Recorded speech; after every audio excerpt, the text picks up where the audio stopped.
43వ అధ్యాయం. శ్రీగురుడు సాయం దేవునితో చెప్పిన ఆ వ్రత విధానం సిద్ధయోగి ఇలా తెలిపారు. ఈ అనంత వ్రతం ఆచరించడం వలన ఎందరికో అభీష్టాలు సిద్ధించాయి. దీనివలన ధర్మరాజు తాను కోల్పోయిన రాజ్యమంతా తిరిగి పొందగలిగాడు.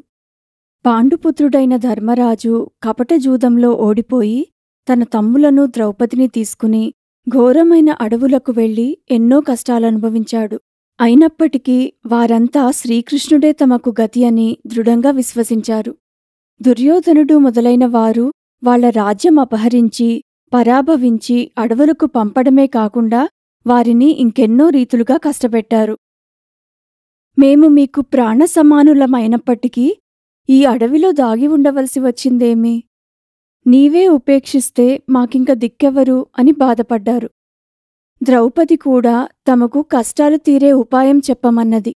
శ్రీకృష్ణుడు వారిని కరుణించి ఇలా చెప్పాడు. నేనే అనంతుడను, సర్వవ్యాపిని, త్రిమూర్తులు, చతుర్దశ భువనాలు ఆకాశం వలె అనంతుడనైన నాయందు ఉన్నాయి. అట్టి సర్వాంతర్యామిగా అనంతుడుగానున్న నన్ను గుర్తించి నిష్టగా వ్రతం చేసుకుంటే మీ అభీష్టాలన్నీ నెరవేరుతాయి, మీ కష్టాలు తీరుతాయి.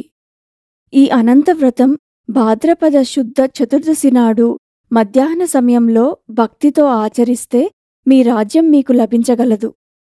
పూర్వం కృతయుగంలో వశిష్ఠ గోత్రానికి చెందిన సుమంతుడు అనే ఋషి ఉండేవాడు. అతడికి సుశీల అనే కూతురుండేది. ఆమె జన్మించిన కొద్ది కాలానికే ఆమె తల్లి చనిపోయింది. సుశీల తండ్రి వద్ద గారాబంగా పెరుగుతూ భక్తి శ్రద్ధలతో పూజలు చేస్తుండేది. సుమంతుడు తన కర్మానుష్ఠానానికి భంగం రాకుండా ఉండేందుకు రెండవ వివాహం చేసుకున్నాడు. ఆమె ఎప్పుడూ భర్తతోనూ సవతి కూతురుతోనూ పోట్లాడుతుండేది.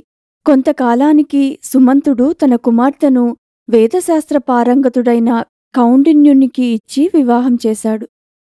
అత్తగారు పెట్టే బాధలకు ఓర్వలేక కౌండిన్యుడు వేరొక చోట కుటీరంలో కాపురముండదల్చాడు. మరుసటి రోజు మధ్యాహ్నము ఒక ఏటి వద్ద ఆగి కౌండిన్యుడు స్నానసంధ్యాదులు గావించుకున్నాడు. అక్కడ కొందరు స్త్రీలు ఎర్రని చీరలు కట్టుకుని కలశాలు పెట్టి పూజిస్తుంటే సుశీలాదేవి విచారించగా తాము అనంతవ్రతం చేస్తున్నట్లు చెప్పారు. ఆమె కోరిక మీదట ఒక ముత్తైదువు ఆ వ్రత విధానం ఇలా చెప్పింది.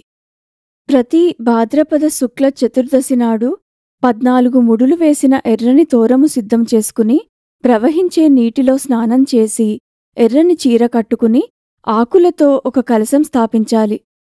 ఒక క్రొత్త వస్త్రం మీద గంధంతో అష్టదళ పద్మం గీసి దానిపైన దర్భలతో చేసిన సర్పాకృతి నుంచి శేషసాయి అయిన చతుర్భుజుని ద్వాదశాక్షరీ మంత్రంతోగాని పురుష సూక్త విధానంతోగాని యథాశక్తి పూజించాలి. తరువాత ఆ తోరము కుడిచేతికి కట్టుకుని పాతతోరం విసర్జించాలి. తరువాత గోధుమ పిండి వంట నివేదించి దక్షిణతో సహా ఒక వేద విప్రునికి దానమివ్వాలి. యథాశక్తి బ్రాహ్మణులకు భోజనం పెట్టాలి. ఇలా 14 సంవత్సరాలు చేశాక 14 కుండలు దానమిస్తే అన్ని పురుషార్థాలు సిద్ధిస్తాయి. ఇలా చెప్పి ఆ ముత్తైదువు సుశీలాదేవి చేత కూడా అనంతవ్రతం చేయించింది. తరువాత ఆమె తన భర్తతో కలిసి బయల్దేరింది. ఆ వ్రత మహిమ అన్నట్లు దారిలో ఒక పట్టణంలోని పౌరులు ఆ దంపతులకు ఎదురొచ్చి వారినక్కడే ఉండమని ప్రార్థించారు. అక్కడ కొంతకాలం కౌండిన్యుడు శ్రీమంతుడై సుఖంగా నివసించాడు. ఒకరోజున కౌండిన్యుడు తన భార్య చేతికున్న తోరము చూసి, ఇదేమిటి, నన్ను వశం చేసుకోడానికి ఈ ఎర్రని తోరం ధరించావా ఏమి అని అడిగాడు. అది అనంత తోరమని, దాని మహిమ వల్లనే తమకు సిరి సంపదలు వచ్చాయని ఆమె చెప్పినా నమ్మక అతడు దాన్ని తెంచి నిప్పులో పడేశాడు. కొద్ది కాలంలో వారింట దొంగలు పడి సర్వమూ దోచుకుపోయారు.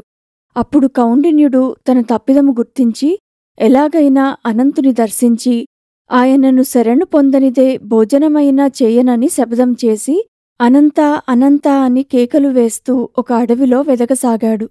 దారిలో ఒకచోట పూతపూయని కాయలు కాయని ఒక పెద్ద మామిడి చెట్టు చూశాడు. అదేమి చిత్రమో గాని దానిమీద ఒక్క పక్షైనా వాలలేదు.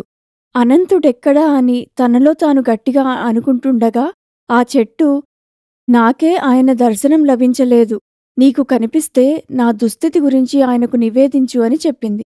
కౌండిన్యముని మరొక చోట ఒక గడ్డి పరకనైనా కొరగని ఆవును, దూడను చూసి వాటినడిగాడు.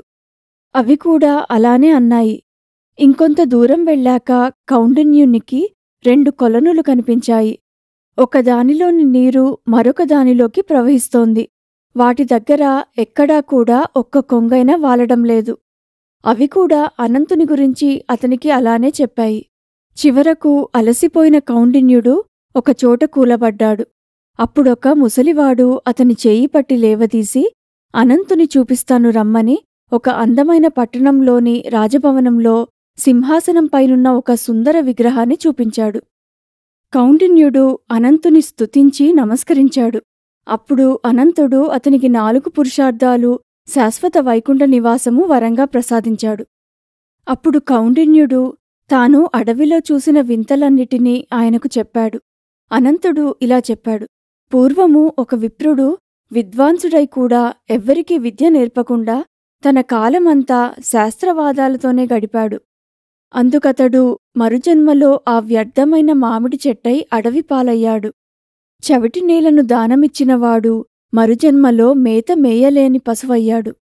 ఒకరికొకరు దానమిచ్చి పుచ్చుకున్న అక్కచెల్లెల్లే నీవు చూసిన ఆ 2 కొలనులు. దానము చేయనివాడు ఆంబోతుగాను, క్రోధము వహించినవాడు గాడిదగాను, మదించి విచ్చలవిడిగా ప్రవర్తించినవాడు ఏనుగుగాను జన్మించారు. నీవు పశ్చాత్తాపంతో పరిశుద్ధుడవయ్యావు గనుకనే ఆ వృద్ధుడి రూపంలో నేన్నీకు దర్శనమిచ్చాను. అవన్నీ పశ్చాత్తాపంతో తమ దుస్థితి నీతో చెప్పుకుని నాకు తెలపమని నిన్ను కోరాయి కనుక వాటన్నిటికీ ముక్తి కలిగింది. నీవు పునర్వసు నక్షత్రమై శాశ్వతంగా ఆకాశంలో నిలుస్తావు అని అనంతుడు ఆశీర్వదించి పంపాడు. అప్పటినుంచి సుశీలాదేవి, కౌండిన్యుడు సుఖంగా జీవించి తరువాత వైకుంఠానికి వెళ్లారు. శ్రీకృష్ణుడు చెప్పిన ఈ కథను విని పాండవులు అనంతవ్రతం ఆచరించి అనంతుని కృప వలన యుద్ధంలో శత్రువులను ఓడించి మరలా రాజ్యము సంపాదించుకోగలిగారు. కనుక సాయందేవా, నీవు కూడా ఋషి కౌండిన్యుని వలె అనంతవ్రతం చేసి తరించు అని చెప్పారు శ్రీగురుడు. ఆ తరువాత సాయందేవుడు తన జీవిత శేషమంతా గురుసేవలో గడిపి తరించాడు. శ్రీ దత్తాయ గురవే నమః. శ్రీ శ్రీపాద శ్రీవల్లభాయ నమః. శ్రీ నృసింహ సరస్వత్యై నమః.